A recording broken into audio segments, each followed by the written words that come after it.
السلام علیکم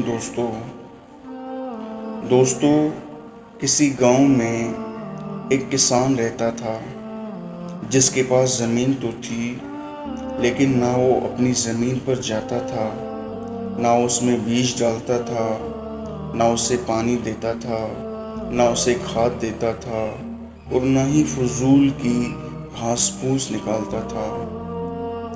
لیکن 4-5 ماہ بعد بڑی تیاری سے زمین پر جاتا تھا تاکہ وہ فصل کاٹ کر لائے۔ لیکن جب وہ زمین پر پہنچتا تو وہاں کچھ بھی نہ پاتا تھا۔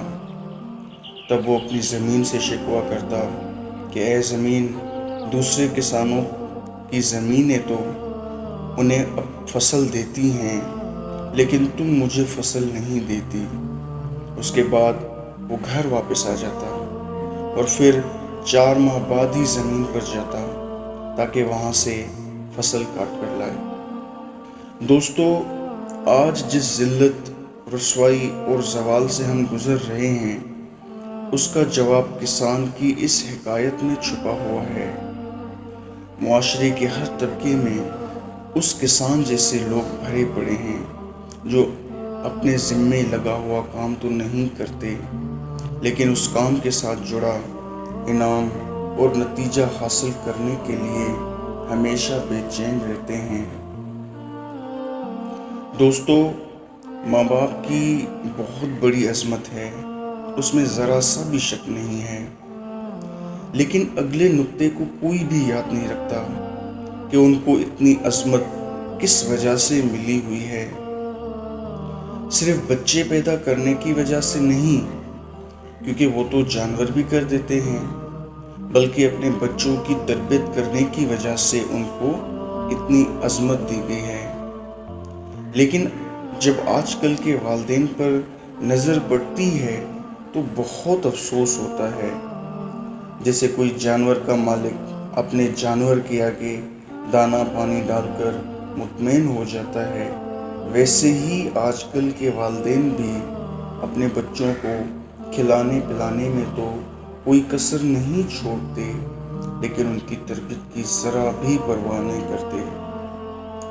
دوستو، بچے کو وقت دینا، بچے کو کہانیاں سنانا، بچے کو ادب سکھانا، بچے کو اخلاق سکھانا، بچے کی منفی عادتوں پر نظر رکھنا، بچے کی منفی عادتیں بدلنے کا اہتمام کرنا، بچے کے دوستوں پر نظر رکھنا کہ وہ کس کے ساتھ اٹھتا اور کس کے ساتھ بیٹھتا ہے، بچے کی پڑھائی میں دلچسپی لینا، بچہ موبائل فون پر جو کچھ دیکھتا ہے اس پر نظر رکھنا، بچے میں اچھی عادتیں پیدا کرنے کا اہتمام کرنا، بچے کے سامنے اپنے آپ کو ایک اچھے رول ماڈل کے طور پر پیش کرنا۔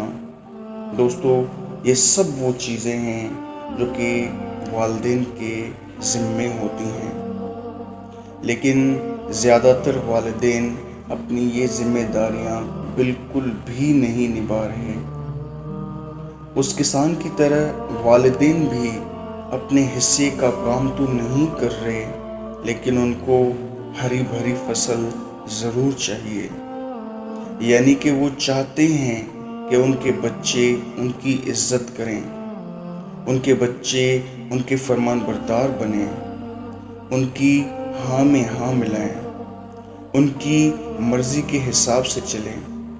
لیکن یہ کس طرح سے ممکن ہو سکتا ہے؟ آپ کی گاڑی کا رخ تو کراچی کی طرف ہے لیکن آپ پہنچنا اسلام آباد چاہتے ہیں، یہ تو نہیں ہو سکتا۔ دوستو، بھیک کیا ہوتی ہے؟ بھیک یہ ہوتی ہے کہ آپ کسی دکان پر جاتے ہیں، آپ کے پاس پیسے تو نہیں ہوتے لیکن آپ دکاندار سے مفت میں سامان دینے کا کہتے ہیں، یہ بھیک ہوتی ہے۔ یعنی آپ دیتے تو کچھ نہیں لیکن سامنے والے سے لینا اپنا فرض سمجھتے ہیں۔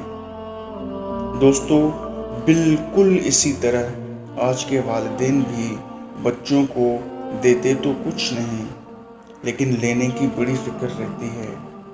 میرے خیال میں یہ بھی ایک طرح کی بھیک ہی ہے اور بہت انوکھی بھیک ہے۔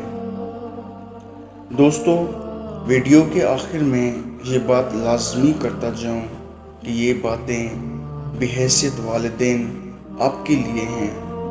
یا تو آپ والدین بن چکے ہوں گے یا تو مستقبل میں بننے والے ہوں گے، تب اپنے بچوں کو سامنے رکھ کر یہ باتیں اپنے ذہن میں رکھیے گا تاکہ ان کو بہترین والدین مل سکیں اور معاشرے کو بہترین شہری مل سکیں۔